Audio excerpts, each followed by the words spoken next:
Assalamualaikum warahmatullahi wabarakatuh.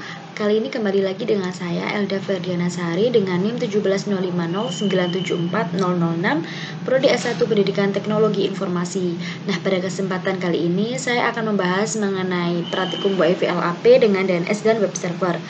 Nah, untuk materi sebelumnya itu membahas mengenai praktikum WiFi LAP dengan radius. Kali ini kita akan menambahkan sebuah server yaitu DNS dan web server.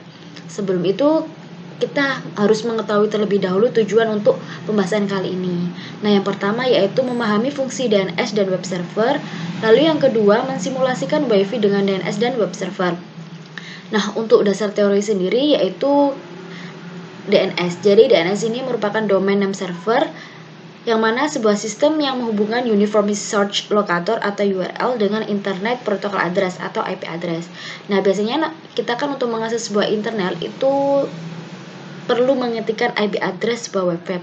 Nah, namun cara ini tuh cukup merepotkan dan tidak efisien. Maka dari itu kita perlu mempunyai daftar lengkap IP address website yang dikunjungi dan memasukkannya secara manual. Nah, pada DNS itu dapat mempermudah kita untuk menjangkau sebuah website tanpa perlu kita mengetikkan sebuah IP address, karena tidak mungkin juga kita harus menghafal sebuah IP address di setiap website. Nah, jadi DNS ini meringkas pekerjaan kita. Jadi kita tinggal mengingat nama domainnya dan memasukkannya dalam address bar.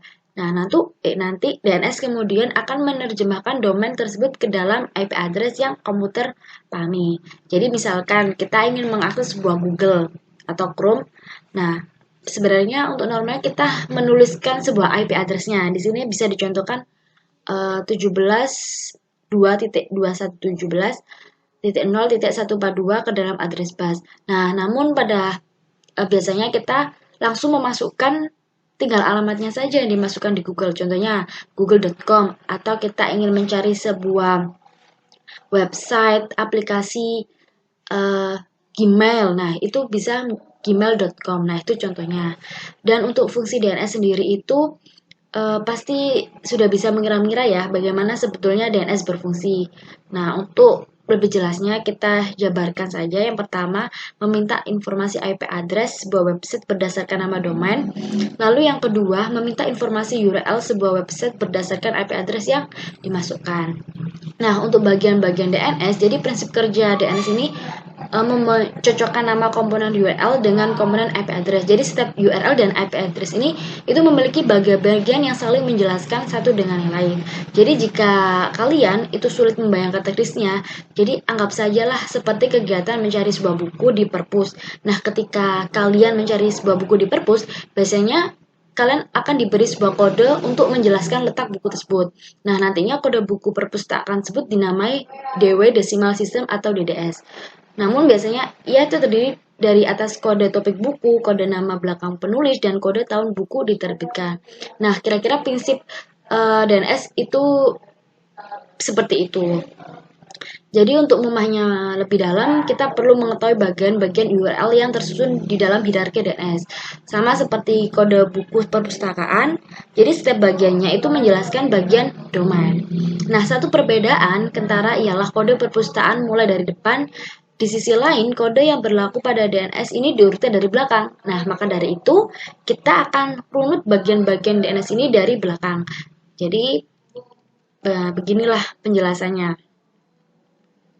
Nah, ini COM/OAJNet UEK. Jadi, ini merupakan bagian-bagiannya. Nah, pada dasarnya, pada bagian belakang itu akan ditaruh di depan. Nah, jadi, root level ini merupakan struktur root dan top level domain. Nah, yang pertama root level domain itu apa sih?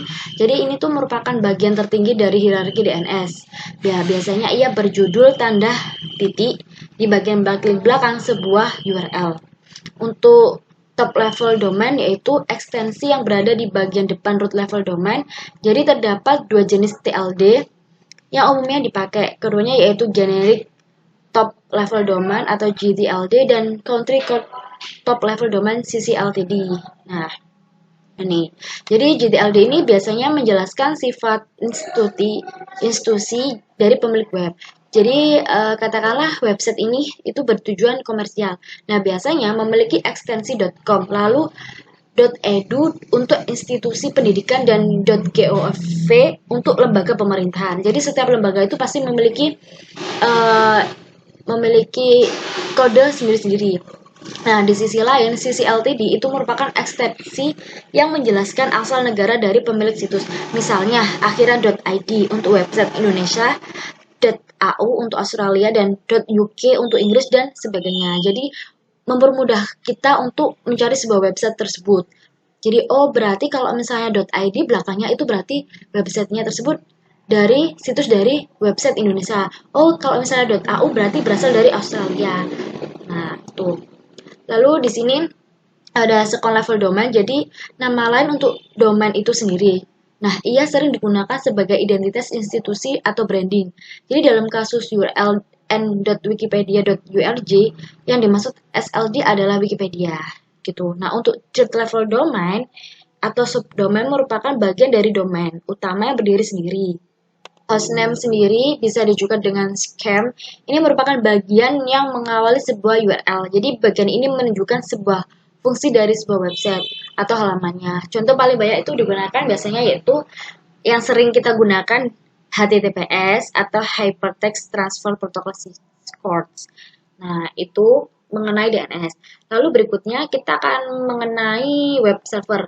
Nah, untuk web server sendiri itu perangkat lunak yang berfungsi sebagai penerima permintaan yang dikirimkan melalui browser, kemudian memberikan tanggapan permintaan dalam bentuk halaman situs web. Nah, biasanya itu dalam dokumen HTML, namun web server dapat mempunyai dua pengertian berbeda. Yang pertama, sebagai bagian dari perangkat keras hardware maupun sebagai bagian dari perangkat lunak software. Jadi jika kita melihat pada hardware, web server ini biasanya digunakan untuk menyimpan semua data seperti HTML, dokumen, gambar, file CSS, stylesheet, dan file JavaScript. Nah, untuk pada softwarenya, fungsi web ini sebagai pusat kontrol untuk memproses permintaan yang diterima dari si browser tersebut. Jadi sebenarnya semua yang berhubungan dengan website itu berhubungan juga dengan web server, karena tugas web server adalah mengatur semua komunikasi yang terjadi antara browser dengan server untuk memproses sebuah website. Jadi saat ini tuh ada beberapa pilihan web server yang tersedia. Nah, nanti kita bakal bahas satu persatu mengenai kelebihan masing-masing web server. Sebelumnya kita akan membahas mengenai bagian lain dari web server. Jadi pada tahun 1990-an, web server merupakan proyek yang diusulkannya pada atasannya di CERN atau Organisasi Riset Nuklir Eropa bernama CERN HTTPD yang diusulkan oleh Sir Tim Berners-Lee. Jadi web server ini tuh berjalan pada server Next, dan Next merupakan perusahaan yang didirikan oleh Steve Jobs setelah keluar dari Apple. Nah, pada tahun yang sama ditemukan pula browser pertama kali yang dinamakan World Wide Web. Jadi bagaimana web server bekerja? Nah, yang pertama, ini merupakan sebuah web server, ini yaitu browser. Jadi, sebuah browser itu nge-request, yaitu HTTP, digunakan HTTP, merequest sebuah permintaan melalui web server, entah itu berupa files atau HTTP server. Nah, nantinya web server ini akan memproses request dari browser. Setelah web server memproses apa yang dimau browser, maka yang diinginkan browser akan diarahkan ke browser, akan direspon, HTTP direspon. Nah, nantinya bakalan keluar apa yang diinginkannya. Nah, seperti penjelasan sebelumnya, saat mengambil halaman website, browser mengirimkan permintaan ke server. Nah, kemudian diproses oleh web server. HTTP request dikirimkan ke web server dan begitulah. Nah, ini contohnya https developer.mozilla.org.in. Fungsi web server sendiri itu selain berfungsi sebagai komunikasi penghubung dengan situs web dan memproses HTTP request yang dikirimkan oleh browser, secara umum itu ada beberapa fungsi lagi pada web server, yaitu yang pertama memastikan semua modul yang dibutuhkan tersedia dan siap digunakan. Lalu yang kedua membersihkan penyimpanan, cache, dan modul yang tidak terpakai. Lalu yang ketiga melakukan pemeriksaan keamanan terhadap HTTP request yang dikirimkan pada browser. Nah, kita sudah memasuki praktikum, yakni percobaan. Jadi yang pertama, kita membuat skema seperti ini. Jadi dalam percobaan ini kita akan melanjutkan stimulasi pada jaringan Wi-Fi LAP dengan WLC dan radio server. Nah, dengan menambahkan dua server yaitu DNS dan web server, di mana DNS dan web server ini terpisahkan dengan jaringan Wi-Fi melalui sebuah router gateway seperti gambar berikut. Jadi untuk praktikum yang minggu lalu, yang sebelumnya itu kita tetap menggunakan, namun ditambahkan DNS server, web server, switch, lalu routernya. Kita terlebih dahulu membuka aplikasi Cisco paket tracernya terlebih dahulu. Nah, setelah kita membuka aplikasi Cisco paket tracer, nah untuk pertemuan sebelumnya itu terdapat WLC, switch, radius, LAPT 1, LAPT 2, LAPT 3, lalu ada tablet PC 123. Nah, pada praktikum kali ini itu ketambahan dengan router, switch, web browser, dan DNS server. Nah, ini sudah saya masukkan untuk tambahannya. Setelah itu kita konekkan satu sama lain.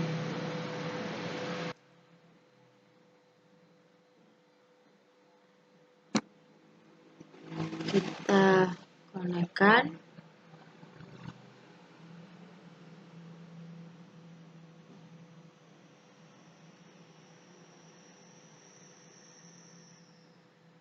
Nah, ini masih terdapat tanda merah, terus lalu oranye, belum sepenuhnya hijau karena memang belum di setting satu sama lain.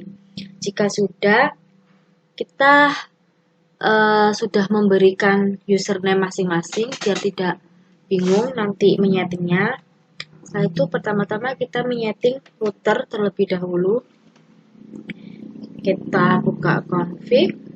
Lalu di sini ada interface. Nah, pada interface ini terdapat ada fast Ethernet 1 dan fast Ethernet 1. Nah, bedanya apa? Untuk fast Ethernet 0 itu digunakan sebagai mengatur server-server yang ada di bawah gateway. Sedangkan pada fast Ethernet 1 itu mengatur untuk menyeting, untuk mengkolaborasikan itu untuk pada bagian di atas gateway. Nah, fast Ethernet 0 kita setting terlebih dahulu. Nah, ini pada IP configuration-nya itu, maksud saya IP address-nya itu 192.168.11.1. Subnet-nya otomatis ya 255.255.255. Nah, jangan lupa kita nyalakan. Kalau tidak nyala nanti tidak bisa terkoneksi. Lalu kita setting lagi pada bagian atasnya yaitu 192.168.2.1. Subnet-nya otomatis, jangan lupa di-on-kan juga. Nah, setelah itu kita setting. Nah, ini tadi kan merah, sekarang sudah hijau karena kita sudah menyeting routernya. Sekarang kita setting DNS servernya. Kita buka desktop. Nah, lalu IP configuration-nya. Nah, di sini IP address-nya itu kita pilih static karena kita menginputkan secara manual IP-nya. Kita inputkan untuk IP address DNS ini yaitu 192.168.2.2. Untuk subnet-nya otomatis ya. Nah, untuk gateway-nya itu 192.168.2.1. Nah, untuk DNS servernya itu untuk dirinya sendiri sama kayak IP address-nya 192.168.2.2. Nah, jika sudah, kita ke web server, kita setting juga. Pertama desktop, lalu IP configuration-nya. Nah, di sini kita pilih secara manual juga untuk menginputkan itu untuk IP address-nya 192.168.2.3. Tadi yang DNS kita ingat-ingat yaitu 2.2. Subnet mask-nya otomatis ya. Untuk default gateway-nya sama kayak tadi 192.168.2.1. Nah, jangan lupa DNS servernya tadi IP-nya 192.168.2.2. Sudah. Setelah itu jangan lupa, nah setelah sudah di setting router, DNS, dan web browsernya, jangan lupa kita menyeting di WLC. Nah, apa yang perlu disetting yaitu pada DNS servernya.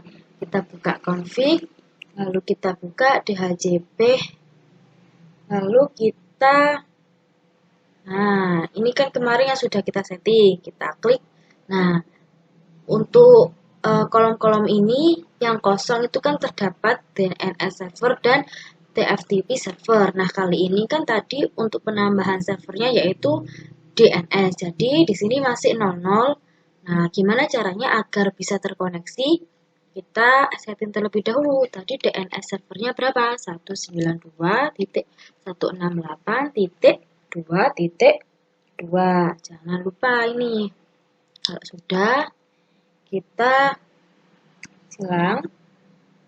Oh, masih belum.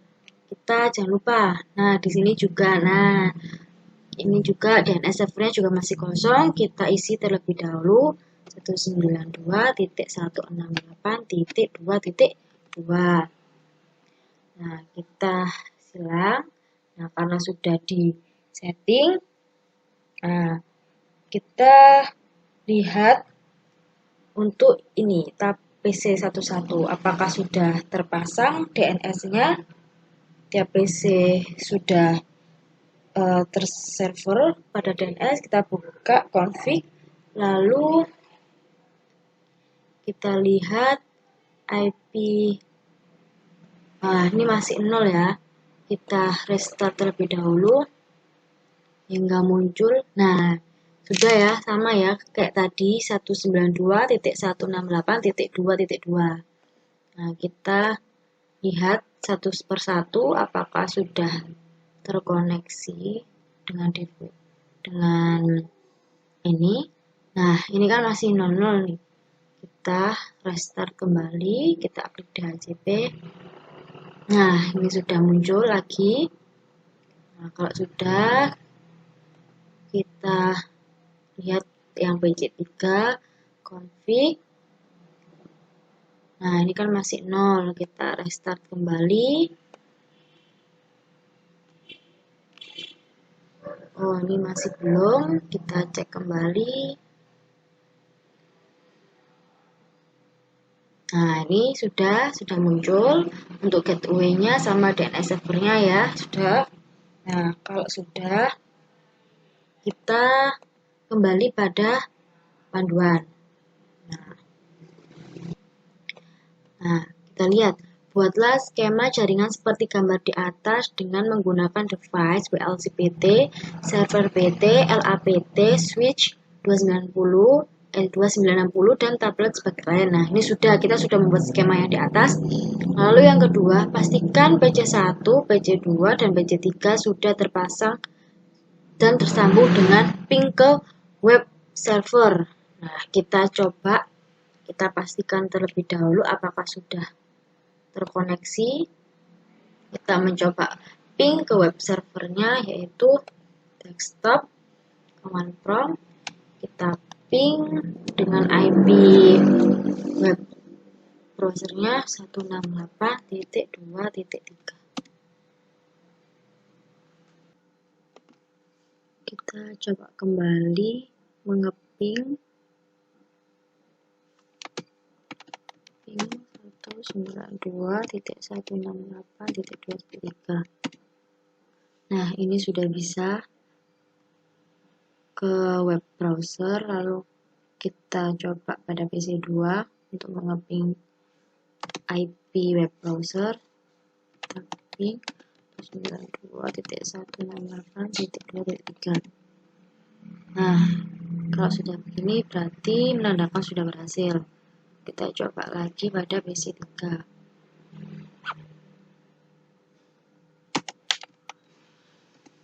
Ping 192.168.2.3. Nah, ini juga sudah berhasil.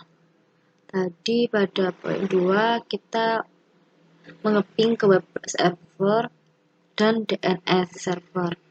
Nah, tadi pada PC 1, 2, dan 3 untuk mengeping pada web server itu sudah berhasil. Nah, kali ini kita mencoba ngeping pada DNS server. Kita inputkan IP address DNS servernya 8.2.2. Nah, ini juga sudah berhasil. Kita mengeping pada DNS server. Kita coba pada PC 2, tadi PC 3 untuk mengeping DNS servernya. Ping 168.2.2. Maaf. Ping 192.168.2.2. Nah, ini sudah berhasil mengeping pada DNS servernya pada PC 2. Kita lanjut ke PC 1.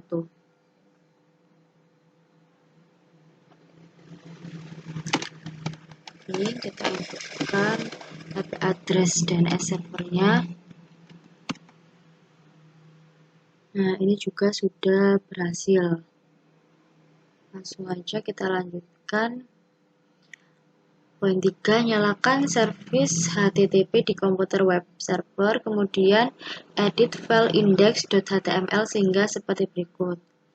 Nah, kita buka web servernya, lalu servis, lalu kita klik HTTP. Web server, lalu kita cari servis, lalu HTTP. Nah, ini, lalu kita klik edit. Nah, untuk mengeditnya, itu terserah untuk milihnya, namun kali ini saya mengedit pada bagian ini, yaitu Welcome to Fakultas Teknik UNESA. Nah, sebenarnya jika sudah, jangan lupa untuk di save ya, agar nanti bisa menampilkan apa yang kita inputkan tadi. Nah, jika sudah, poin 4, nah tadi ganti isi index.html sudah kita rubah. Lalu pada poin 5, pada PC 1 dan laptop buka aplikasi web browser dari tab desktop, lalu jalankan URL http flash 192.168.2.3. Nah, ini IP address-nya web server. Nah, jika berhasil maka akan tampil seperti berikut. Nah, kita coba pada setiap PC apakah sudah tersambung pada web servernya, desktop, web browsernya. Kita tuliskan http 192.168.2.3. Nah, ini sudah berhasil tadi untuk kita menginputkan, yaitu Welcome to Fakultas Teknik UNESA. Nah, ini sudah berhasil pada PC 1. Kita coba kembali pada PC 2, apakah berhasil juga. HTTP 192.168.2.3. Nah, ini juga menandakan sudah berhasil pada PC 2. Kita coba lagi pada PC 3. Kita coba lagi HTTP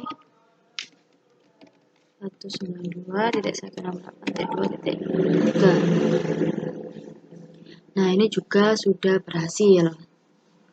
Langsung aja kita lanjutkan pada poin 6. Nah, pada poin 6, aktifkan servis DNS pada PC DNS server dan tambahkan entry DNS seperti gambar berikut. Nah, kita buka DNS servernya, lalu kita pilih DNS Nah, setelah itu kita bisa menginputkan pada tampilan seperti ini, yaitu yang pertama itu namanya nirkab.com, lalu tipenya edit code, dan addressnya tadi saya menggunakan web server. Lalu untuk yang kedua itu menggunakan www.nirkab.com, itu tipenya cname, lalu hostname-nya ini nirkabel.com. Nah, kalian bisa membuat tampilan seperti ini. Setelah sudah, pada poin 7, pada PC 1 dan laptop jalankan perintah nslookup seperti berikut. Nah, kita buka Cisco Packet Tracer-nya, kita buka tabletnya, lalu command prompt. Nah, kita inputkan sesuai dengan panduan seperti ini.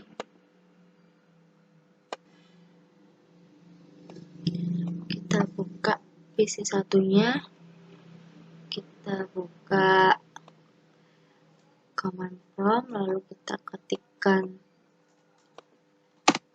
script yang sesuai panduan. Yang pertama itu nslookup nirkabel.com sesuai dengan yang kita inputkan tadi. Ini kita mencoba memanggil mereka, apakah berhasil untuk kita panggil.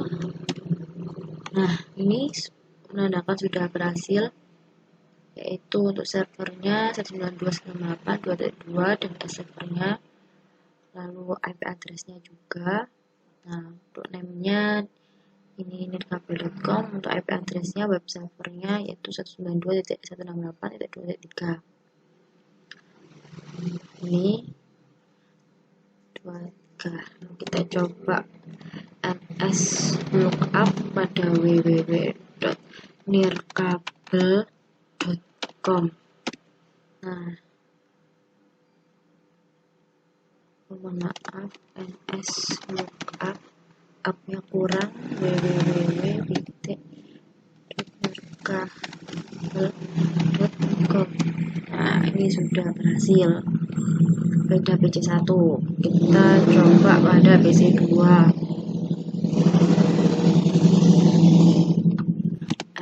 nslookup nirkabel.com.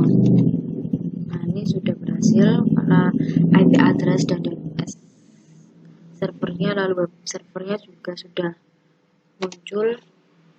Lalu nslookup www.nirkabel.com. Nah, ini sudah berhasil pada PC 2. Kita coba pada PC 3.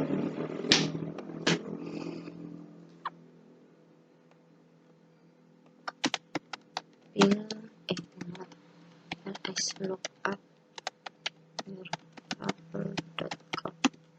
Nah, ini sudah berhasil muncul IP addressnya nslookup www.nirkabel.com. Nah, ini juga sudah berhasil. Nah, sudah, kita lihat pada PC 1 dan PC 2 dan PC 3, buka aplikasi web browser dari tab desktop, lalu jalankan URL http://nirkab.com atau http://www.nirkab.com. Jika berhasil, maka akan tampil seperti ini. Nah, kita coba pada web servernya.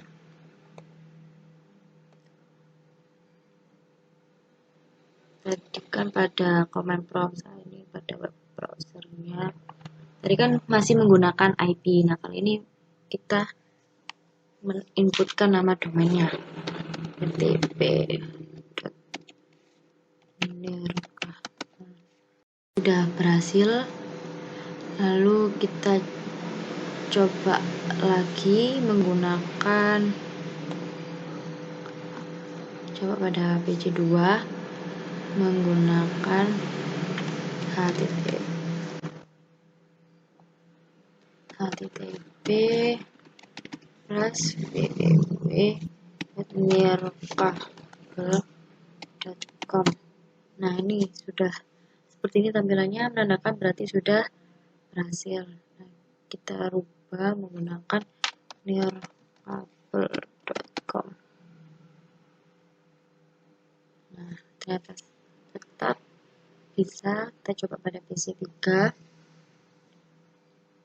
web browser, http://nearapple.com. Nah, ini sudah berhasil. Nah, ini sudah menandakan step akhir dari praktikum ini kali ini. Jadi, itu saja praktikum pada pembahasan kali ini. Untuk kurang lebihnya, saya mohon maaf. Semoga ilmu pembahasan kali ini bisa bermanfaat buat kalian semua. Kita bertemu lagi pada pembahasan berikutnya. Sekian, terima kasih. Wassalamualaikum warahmatullahi wabarakatuh.